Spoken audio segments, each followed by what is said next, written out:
Olá, bom dia. Começamos mais um Secov SP Debate. Hoje o nosso tema vão ser os loteamentos, os dados mais recentes referentes a esse segmento, a importância que tem para o setor imobiliário. Nós temos dois convidados aqui, o Fábio Araújo, que é diretor da consultoria Brain Bureau de Inteligência Corporativa. Bom dia, Fábio. Bom dia.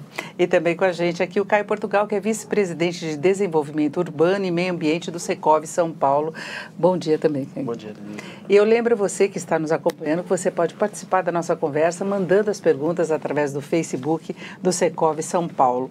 E vamos começar falando da pesquisa recente. A Brain acompanha aí o mercado e tem esse levantamento de loteamentos e houve um aumento do número de lançamentos no primeiro trimestre. É isso, balanço positivo. Um balanço positivo, Denise, né? Eu acho que é importante, né, Caio, a gente contextualizar um pouquinho essa pesquisa, né? Porque essa pesquisa teve origem com uma iniciativa do Caio, aqui junto com a Elo e o Secov São Paulo, de começar a mapear o mercado de loteamentos no estado de São Paulo.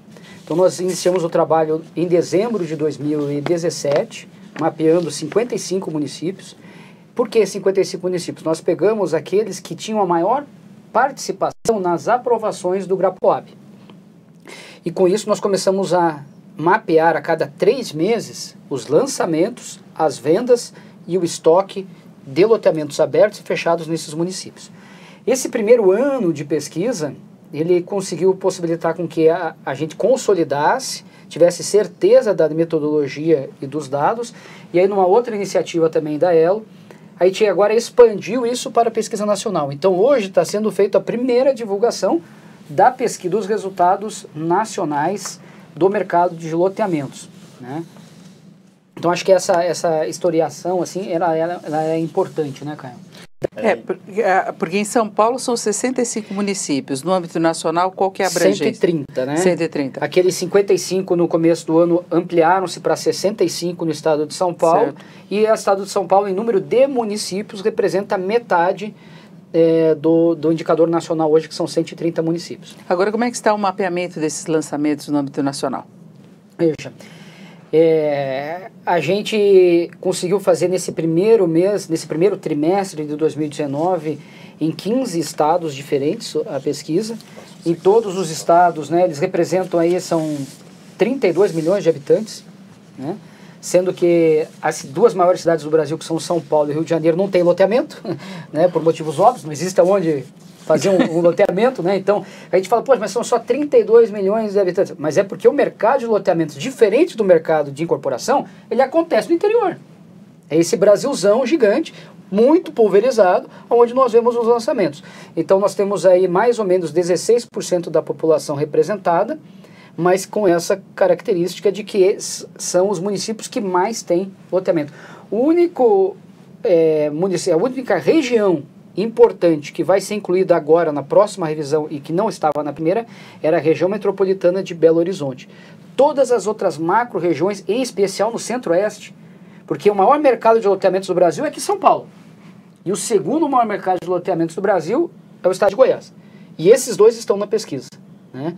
O estado de São Paulo com 65 municípios e o estado de Minas Gerais com quase 30 municípios, né? E são de longe as duas regiões mais importantes para esse segmento, cara.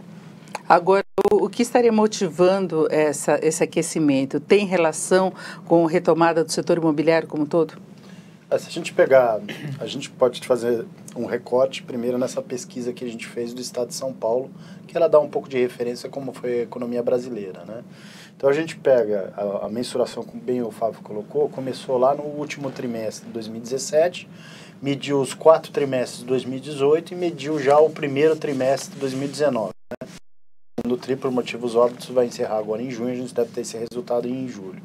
E o que mostrou para nós, né? Então, vinha num processo de recuperação, em especial no último trimestre de 2018. Isso tem um pouco de relação com o comportamento do mercado de loteamentos também. Como é um mercado que ele não tem um acesso ao crédito imobiliário, os recursos do FGTS, eles têm limitação para a utilização na aquisição do lote urbanizado, e os recursos que são advindos da poupança e empréstimo também têm uma limitação. Então, toda a comercialização dos lotes é feita basicamente com recursos próprios dos consumidores e autofinanciamento pelos loteadores. Então, isso demonstrou o quê? No último TRI, de 2018, até por conta da eleição, que houve, de certa forma, uma confirmação de cenário, aquilo trouxe um certo estímulo, que veio muito nas próprias perspectivas do PIB que existiam lá no final de 2018, que a gente cresceria 2,5%, e hoje já está se falando abaixo de 1%. No primeiro trimestre, isso já refletiu, estou falando do estado de São Paulo, uma queda em termos de lançamento e comercialização. Então, o que a gente percebe? Que a pesquisa ela consegue refletir, porque ela tem uma relação intimamente interligada e correlacionada com as questões macroeconômicas. Então, quanto maior for o índice de confiança, em especial redução do desemprego, melhor vai ser a recuperação em termos de comercialização. A pesquisa nacional também está refletindo isso. Ainda que ela indique que há uma melhora do primeiro TRI de 2018 vis-a-vis ao primeiro TRI de 2019, vis-a-vis ao primeiro TRI de 2018, ainda assim é uma recuperação muito tímida, ainda muito efêmera. A próxima mensuração que a gente deve fazer aí no segundo TRI, a gente já deve ter uma verificação desse comportamento. Por outro lado, como bem disse o Fábio também, algumas praças são muito relacionadas em função da diversidade econômica. Então, se a gente for pegar, por exemplo, a questão da preponderância do crescimento dos loteamentos no eixo do centro-oeste, está muito ligado ao agronegócio. Então, quanto melhor o desempenho do agronegócio, melhor isso se reflete também no mercado de loteamentos. Já no estado de São Paulo, a gente também consegue mensurar isso, né? Quais são as praças que têm o melhor desempenho? Então, isso a gente já mensura já em termos de aprovações de loteamentos. A região que tem o maior número de loteamentos aprovados é a região metropolitana de São José do Rio Preto, que é uma região que tem forte influência da questão do agronegócio, mas também tem uma preponderância muito grande como um centro comercial efervescente. E isso se reflete também na relação lançamentos e comercialização. Então, se a gente fosse resumir, ela reproduz um pouco o que acontece na macroeconomia, mas igualmente às vezes há um descolamento em função da economia local quando ela tem uma preponderância que se descola da macroeconomia média assim, brasileira. Agora a gente vê exatamente, inclusive no estoque disponível, Sudeste detém a maior participação, mas também tem a maior participação em lançamentos, mas a disponibilidade chega a 59% nessa pesquisa, depois Centro-Oeste 24%, Sul 9%, Nordeste 5% e o Norte 4%. Segue mais ou menos a linha geral em termos de oferta e depois a disponibilidade? Sim, ela tem um pouco dessa relação, mas depois esses dados, como são dados de uma primeira avaliação da pesquisa, a ideia agora é que a gente consiga depurar um pouco mais esses dados, entendendo, primeiro, a característica desses estoques que estão disponíveis, tanto que no final depois ele vai mencionar por modalidade de tipos de loteamento, né? Até esclarecendo para o internauta, a gente consegue mensurar nessa pesquisa o produto do loteamento, do lote que é feito na característica que a gente chama de loteamento aberto, e a figura do loteamento daquele lote que é feito com controle de acesso, ou que o jargão chama de condomínio, né? Então, o fechado chega a 59%, é isso? Exatamente. No caso dessa mensuração da pesquisa, demonstrou que a maior disponibilidade está em relação aos loteamentos com acesso controlado, os loteamentos fechados. Até porque é uma característica de produto um pouco diferente, né? Sabidamente o mercado, a gente tem isso mensurado já há muito tempo, que o mercado de loteamento ele se concentra principalmente no produto voltado para a gente chama para as classes com menor renda. E aí nesse produto imobiliário para as classes de menor renda, esse loteamento normalmente é um loteamento aberto. Então normalmente esse é um lote que o valor dele, o preço dele é um valor menor, tá certo? Até para ser mais acessível como primeira residência, como primeira opção de residência para aquele comprador de menor renda. E é onde você tem um melhor desempenho, ou seja, a disponibilidade é menor. Pelo lado contrário, o loteamento de acesso controlado, o loteamento fechado, geralmente ele é pensado para uma classe média ou uma classe com um pouquinho mais de poder aquisitivo. E aí dentro dessa possibilidade, essa classe, como também pode acessar de melhor forma o crédito imobiliário, ela tem outras alternativas de aquisição de imóvel, e aí o desempenho normalmente dessa figura do loteamento de acesso controlado, loteamento fechado, ele tem um comportamento de velocidade de vendas menor e uma maior disponibilidade de oferta. Agora o fechado geralmente ele tem um valor maior.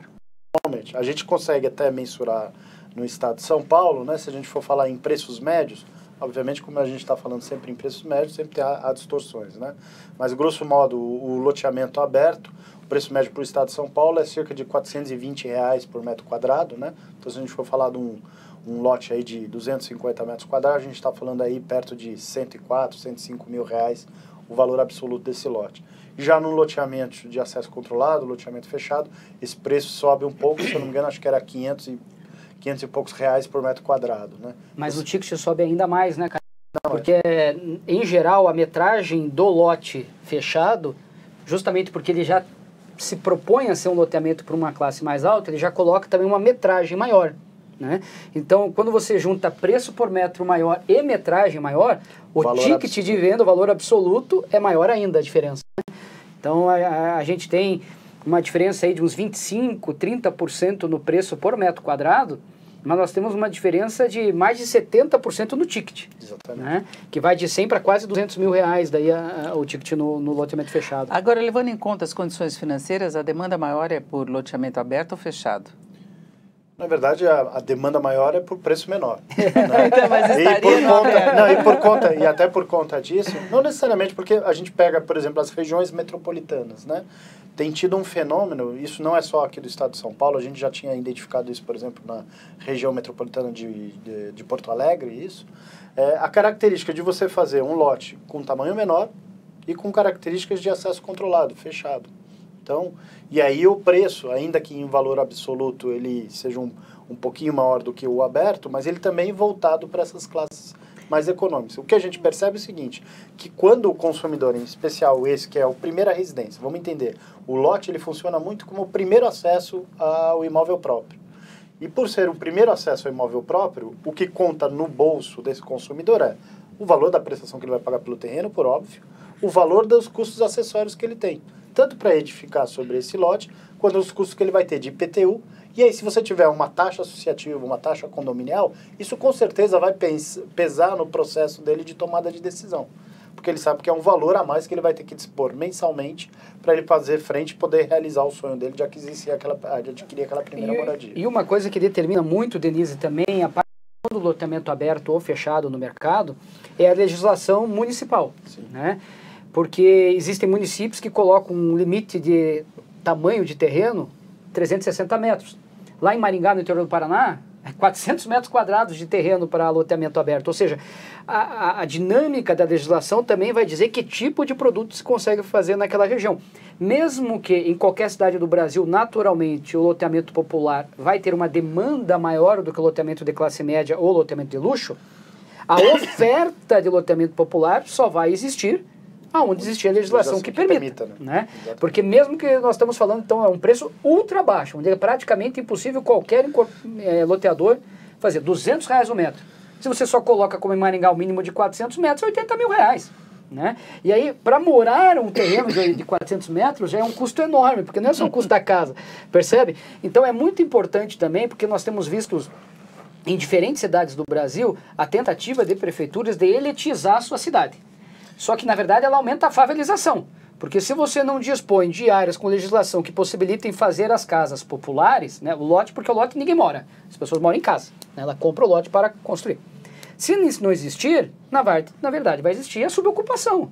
Então, essa questão é importante e acho que quando a gente registra a pesquisa da Elo, a gente fez questão de mostrar a concentração por metragem, a gente percebe como ela consegue atender essa demanda popular e vende muito mais rápido do que os imóveis para a classe média alta. Agora, a gente tem algumas cidades em que tradicionalmente é exatamente uma forma de você elitizar. Você tem mega loteamentos, né, condomínios, que é exigências, inclusive de padrão das construções depois, em que fica geralmente na entrada da cidade, né, nos acessos, e muda um pouco o perfil. Né? Tem esse espaço hoje no mercado, porque tem algumas cidades aqui de São Paulo, pelo menos do que eu conheço, que tradicionalmente tem essa característica. Então, isso que o Fábio colocou e a pesquisa traz é fantástico, porque isso é um instrumento não só para o consumidor ou para o público empreendedor imobiliário, mas especial para a sociedade. Recentemente, um dos nossos diretores da Elo, aliás, 2 deles, estiveram reunidos em São José dos Campos, tratando da revisão do plano diretor da cidade. E justamente esse item foi levado em conta e o próprio prefeito se utilizou dos dados da pesquisa para demonstrar a necessidade da revisão do plano diretor para poder fazer frente de novas áreas onde se pudesse ofertar loteamentos com características para atender justamente a demanda. Então, quanto os gestores públicos, em especial as câmaras de vereadores, avaliam os planos diretores e as suas revisões, é importante que eles identifiquem as necessidades daquela cidade. As necessidades tanto do ponto de vista de habitação, quanto de características dessas habitações. Então é fundamental que a gente tenha um instrumento como esse, que é um instrumento que indica dados, para que o município entenda e a sociedade compreenda a necessidade de você produzir a habitação o mais diversa possível para você atender a todo o grau de demanda. Porque a demanda você não cria artificialmente, ela existe. Então a função social da atividade empreendedora é atender a essa demanda. Então quanto melhor isso estiver instrumentalizado através de dados que mostram demanda, oferta, disponibilidade e necessidade, você constrói um arcabouço legal importante para o desenvolvimento urbano da cidade e você consegue atrair empreendedores formais e atender a demanda daquela população que precisa ser atendida. Né? Agora, não tem uma demanda que não é focada em dia, mas a pessoa tem um segundo imóvel para ter contato, por exemplo, a pessoa gosta de ter um imóvel no interior, né? Ou então em cidades de praia, e você vê esse deslocamento que é mais de final de semana, feriado, mas a pessoa tem loteamentos aí de alto padrão. Existe o mercado de segunda moradia, chamamos, né? Porque a pessoa utiliza a sua casa principal, mas vai, em geral, no final de semana. Esse mercado hoje está mais concentrado para casa e, portanto, loteamento para projetos de interior, né? As praias ficaram muito caras, então é difícil você hoje ter uma outra região do Brasil, até existe, mas caiu muito o volume de loteamentos nas regiões litorâneas. Então a gente tem hoje esse mercado perto de represas, perto de rios. O estado de São Paulo tem muito isso, né? E aí são grandes áreas com 800 lotes, às vezes 1.200 lotes.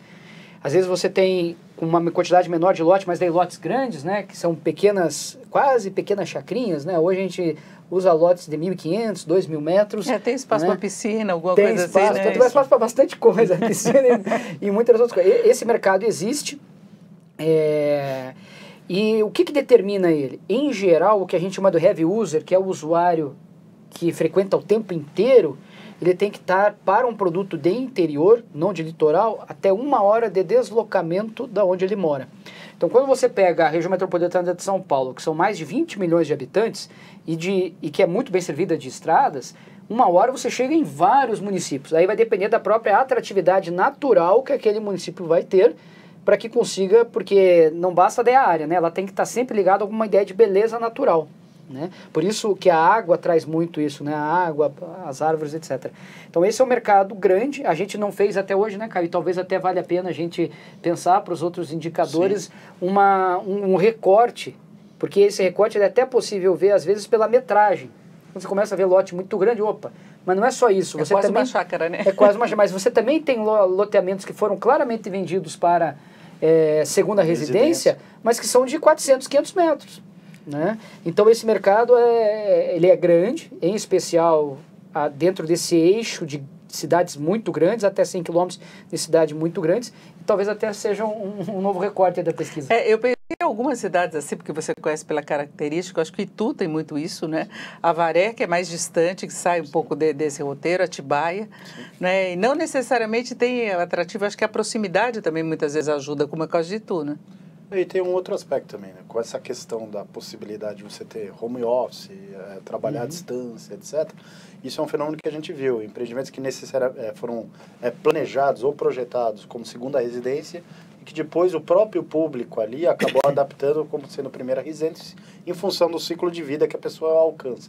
E daí vai ao encontro da sua questão. Quer dizer, tem gente que procura esse lote no interior como uma segunda residência, mas já está projetando o momento em que ela puder mudar o estilo dela de vida e ter uma vida, vamos dizer, que ela não exija dela a frequência no local onde ela trabalha e ela possa trabalhar à distância e aí consiga ter um pouco mais de qualidade de vida do que estar numa grande metrópole. Até porque o maior público da segunda residência, quem tem mais de um imóvel, seguramente é de alta renda, né? Não precisa ser milionário, evidentemente, mas tem que ter alta renda, porque você ter 2 imóveis custa caro.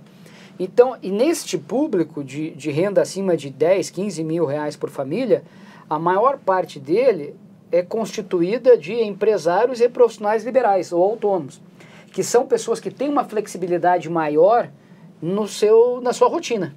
né? E aí isso que o Caio falou acontece muito, porque ele começa a pensar na segunda moradia, quando a vida dele está um pouquinho mais pacata, ele não usa necessariamente só o final de semana, ele já começa a postergar a sexta, fica na segunda, vai mais tarde, e a cada momento ele já vai ficando mais tempo lá. Isso acontece bastante. Agora, qual a importância do loteamento em geral no movimento do mercado imobiliário? Né? No contexto geral da evolução, que a gente vê que tem acompanhado altos e baixos, de acordo com o ciclo econômico mesmo. Agora, loteamentos especificamente, e aí pegando as várias faixas de renda. A grande importância é que, primeiro, o loteamento é o produtor da matéria-prima onde o mercado imobiliário vai estar se estabelecendo. O lote ele pode ser tanto um produto final, em que a pessoa vai estar, o consumidor final adquire aquele lote para edificar a sua residência, quanto ele pode ser um semiproduto. Ele pode ser feito para atender as incorporadoras que venham ali edificar os seus produtos para vender ao consumidor final. Dentro desta lógica, né, o mercado de loteamento, primeiro, vem se profissionalizando cada vez mais. Se a gente pegar, por exemplo, dados da Elo, né, que é uma entidade que existe desde 1981, é uma entidade que nasceu aqui no estado de São Paulo, hoje é uma entidade nacional. A Elo, só para vocês terem ideia, ela chegou a ter 100 a 120 associados e hoje nós alcançamos perto de 680 empresas associadas, divididas por 16 estados do nosso país. Isso mostra o quê? Que este mercado, além de ter se profissionalizado, ele tem uma significação muito grande para o mercado imobiliário. Por quê? Ele atende parte dessa demanda, tá certo? Além de atender parte da demanda, ele oferece a possibilidade da construção da cidade. Porque o loteador, onde que ele atua? Ele atua ou no perímetro de expansão urbana das cidades ou nos vazios urbanos. Naqueles vazios urbanos onde o preço da terra, aliado ao investimento em infraestrutura que é feito pelo loteador, ele alcança um preço de venda que ainda é possível em detrimento de uma unidade edificada. Quando o Fábio fala que na cidade de São Paulo ou do Rio de Janeiro era impossível ter loteamento, é justamente por causa do preço da terra. Não faz sentido você urbanizar em São Paulo, porque o custo da terra é tão alto, porque ele já tem infraestrutura, já tem uma série de outras coisas ali atrelada, que você precisa propiciar uma unidade edificada para que faça sentido você ter o valor econômico do investimento e do valor de venda. Precisa diluir, né, o valor daquele lote em várias unidades.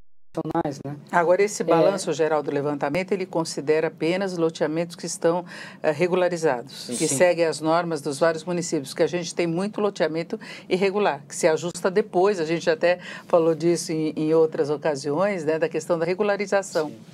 Mas hoje é uma coisa que diminuiu muito, né, Caio? O Caio certamente pode complementar melhor, mas como a gente vai até os municípios e nós rodamos nesses municípios de carro, de moto, etc., para ver em loco esses loteamentos, que na pesquisa atualmente já são 65 mil lotes mapeados, quase metade no estado de São Paulo, né?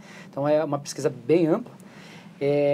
A gente vê muito menos loteamento o que a gente percebe é o seguinte, que com o advento da 6766, que foi federal, de fato ela exigiu dos empreendedores de loteamento um maior nível de profissionalização.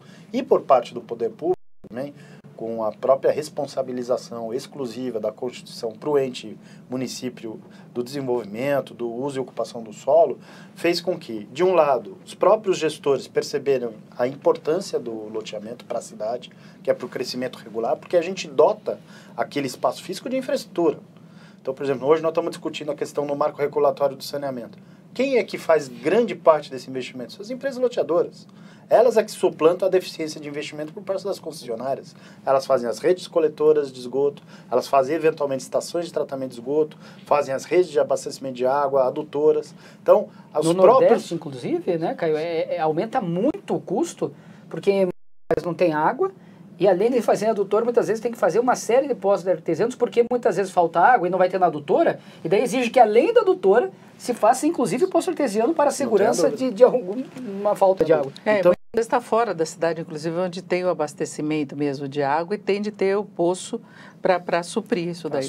Exatamente, mas respondendo objetivamente, quanto melhor for o desempenho dessa indústria, menor a gente vai ter chance de ocupações irregulares, clandestinas e loteamentos irregulares, como a gente teve na situação da Bilis e Guarapiranga. Lá foi um erro da lei de 76, que quis tratar aquela região como uma área de preservação e deu como único índice a questão da fração mínima de ocupação dos terrenos.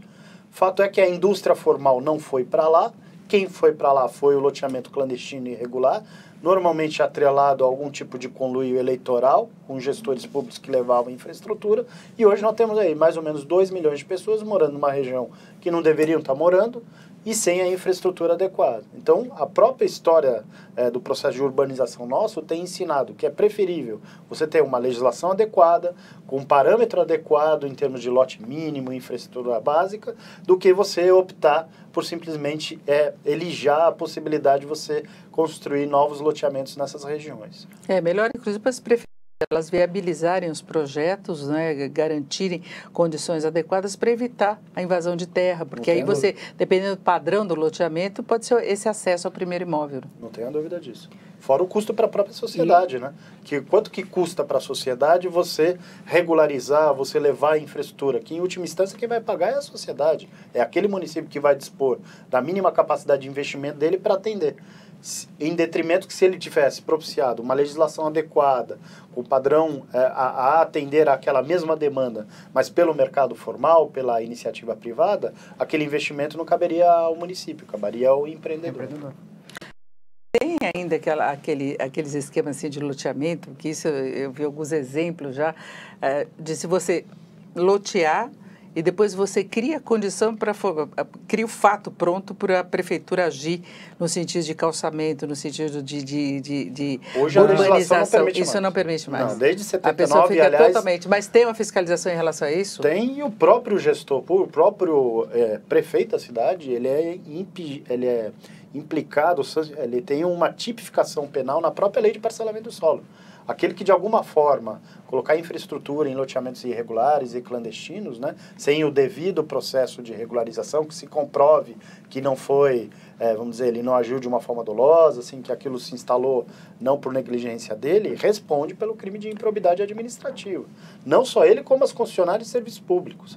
Até com o advento da Lei de Crimes Ambientais, de 98, as concessionárias, tanto de saneamento quanto de energia elétrica, para instalarem infraestrutura, tinham que ter demonstrado que aquela ocupação já era pré-existente, que já tinha uma série de outras características. Então, isso inibiu muito a possibilidade da proliferação das ocupações irregulares e clandestinas. Mas só isso não é suficiente. Ele precisa, o gestor público e a própria sociedade, e aí a pesquisa é uma ferramenta fantástica, que ela fala, se o preço médio de um lote é esse preço de X reais por metro quadrado, quando o consumidor vê uma oferta que é muito discrepante daquilo, é bom que ele se preocupe. Alguma coisa tem errada com aquela oferta. É a história do mercado clandestino. Né?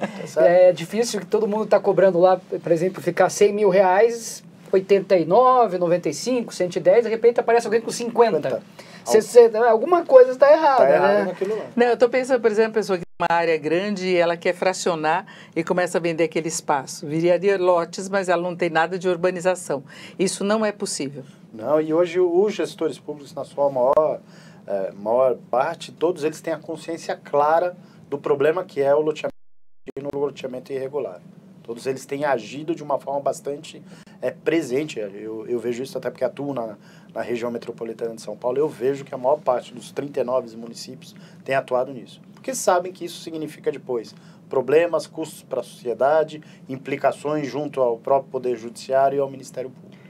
Gostaria também de trazer um assunto sobre a questão de como o loteamento multiplica a economia no interior do Brasil. Porque, diferente do mercado de incorporação, onde você tem a empresa que contrata, uma empresa contrata todos os funcionários, vai lá e edifica um prédio, no mercado de loteamentos, ele é pulverizado.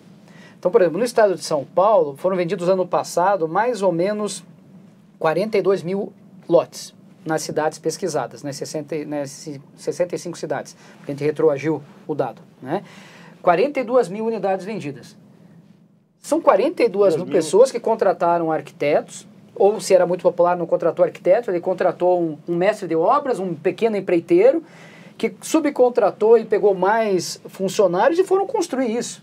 Olha o quanto aquece, o famoso mercado formiguinha, né? Que vai lá no material de construção e está comprando e está, portanto, gerando emprego naquele material de construção. Não é só lá comprando o concreto ou o cimento nas grandes empresas, está aquecendo o varejo local.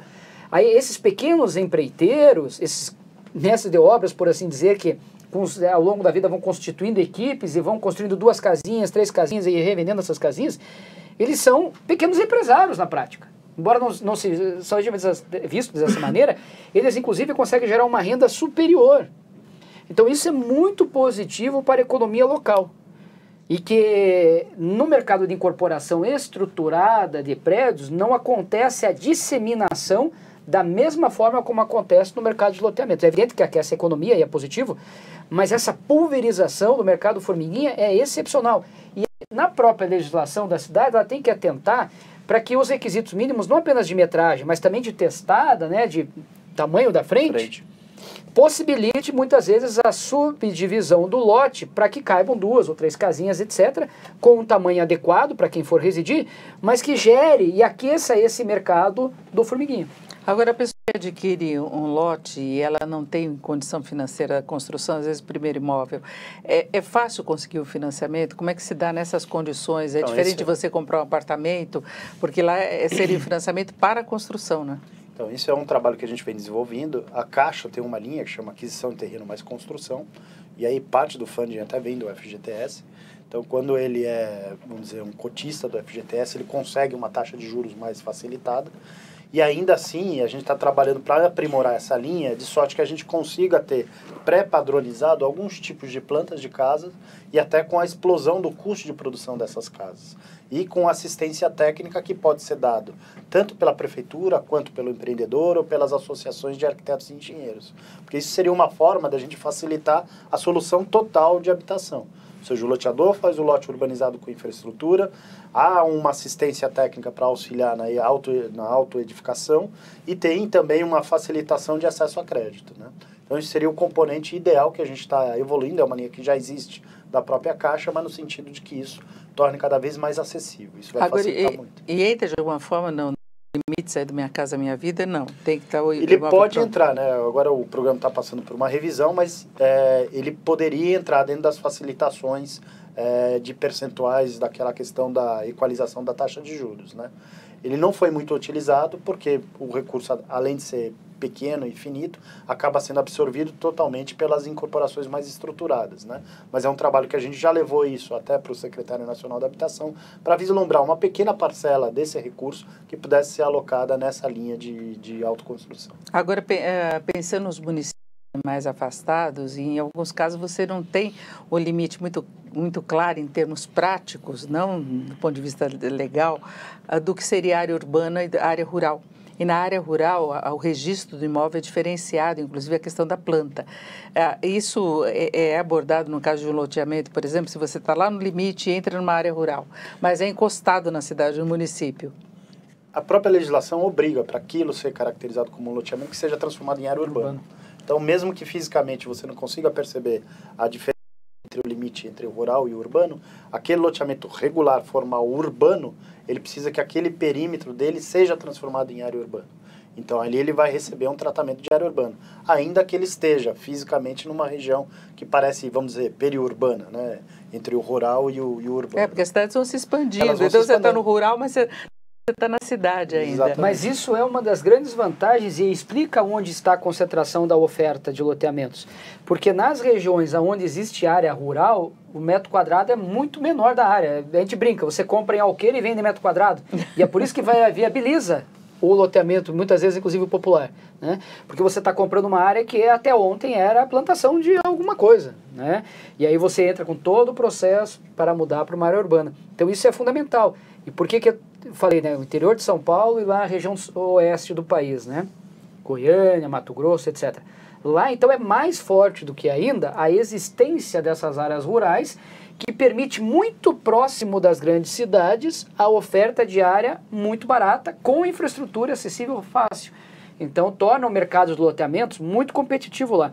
E aonde o mercado de loteamentos é competitivo, a incorporação tradicional acaba tendo preço menor. Você vai, por exemplo, na região de Goiânia, você tem um mercado de apartamentos grandes, pequeno, porque as pessoas conseguem muito próximo da cidade morar em loteamentos com uma super infraestrutura por um preço super competitivo. Então essa existência dessas áreas, elas são benéficas ainda para o mercado. E quando você pensa em cidades do interior, de outras regiões aqui que não a região de São Paulo, nas grandes capitais, as pessoas preferem muitas vezes morar numa casa, né? Não tenho dúvida. Tem essa opção, então o loteamento é o caminho, porque as pessoas não...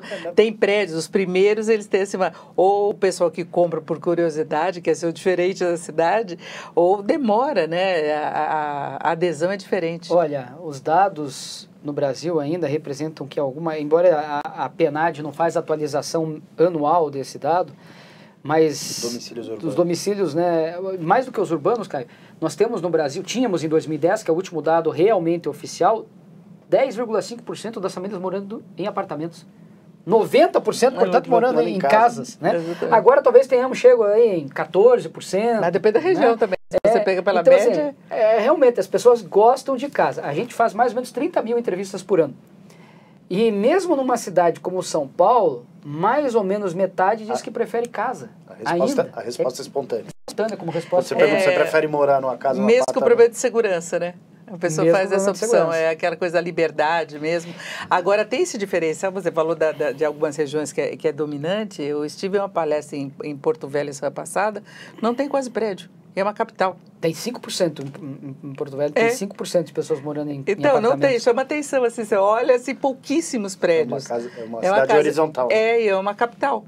Né? Então, é o padrão, aquela coisa, a pessoa que tem um lado aí de interior ainda também, né? O Brasil tem 2 cidades com mais de metade da população morando em apartamentos. Santos, 60 e poucos % moram em apartamentos, e Balneário Camboriú, de Santa Catarina, que também características óbvias. Óbvias, né?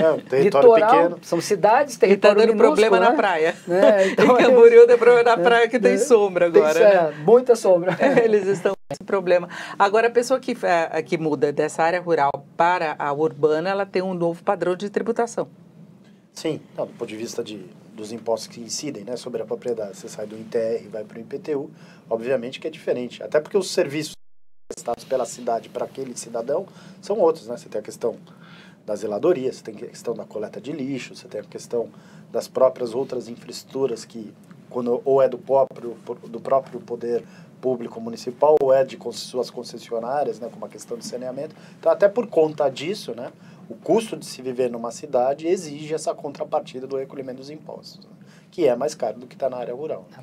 Agora, em termos de expansão da atividade de loteamento, o foco maior seria em relação ao fechado ou aberto? Olha, a gente percebe até a resposta das próprias empresas é que a maior parte delas se atua preponderantemente sobre loteamentos abertos. Dá para dizer que é mais ou menos 70-30. 70% da produção é voltada para esse loteamento. Agora, não pensando no comprador, pensando no empreendedor, o retorno financeiro é maior? Olha, é difícil você avaliar porque isso vai muito de cada mercado que você atua. Obviamente que o custo de infraestrutura para um loteamento fechado ele é maior do que um custo para um loteamento aberto. Mas quando você tem mercado diverso, você entendeu? A taxa interna de retorno não é muito diferente. Porque apesar de você ter um investimento maior e um ticket melhor em termos de preço de venda para o loteamento fechado, normalmente a velocidade de vendas do loteamento aberto é melhor do que a do loteamento fechado.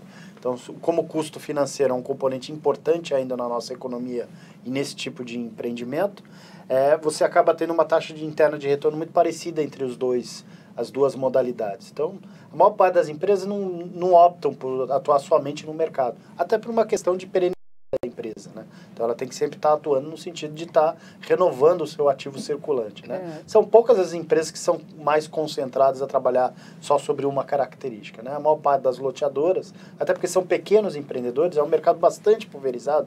Somar a maior parte, as empresas maiores detentoras de parcela do mercado não deve dar 2%, como é também no mercado de incorporação. Então elas acabam atuando de uma forma mais diversa, não conseguem seus produtos só em loteamentos fechados ou só em loteamentos abertos. Eu acho que depende mais justamente da situação de concorrência naquele mercado, naquele momento, né? Poxa, já foram lançados muitos loteamentos abertos. E loteamento aberto você não tem muita diferenciação. O máximo é, eventualmente, você está numa localização melhor do que os outros, né? Mas, enfim, enquanto lote é lote, né? Todos de 300 metros vão ser iguais. E aí, às vezes, eu tenho que tentar ter uma diferenciação, porque tem uma oferta muito grande de loteamento aberto, né? Eu vou pensar num fechado, eu posso colocar um clube ou aumentar a segurança, eles são complementares, né? no sentido de oferta, eles não concorrem diretamente em geral.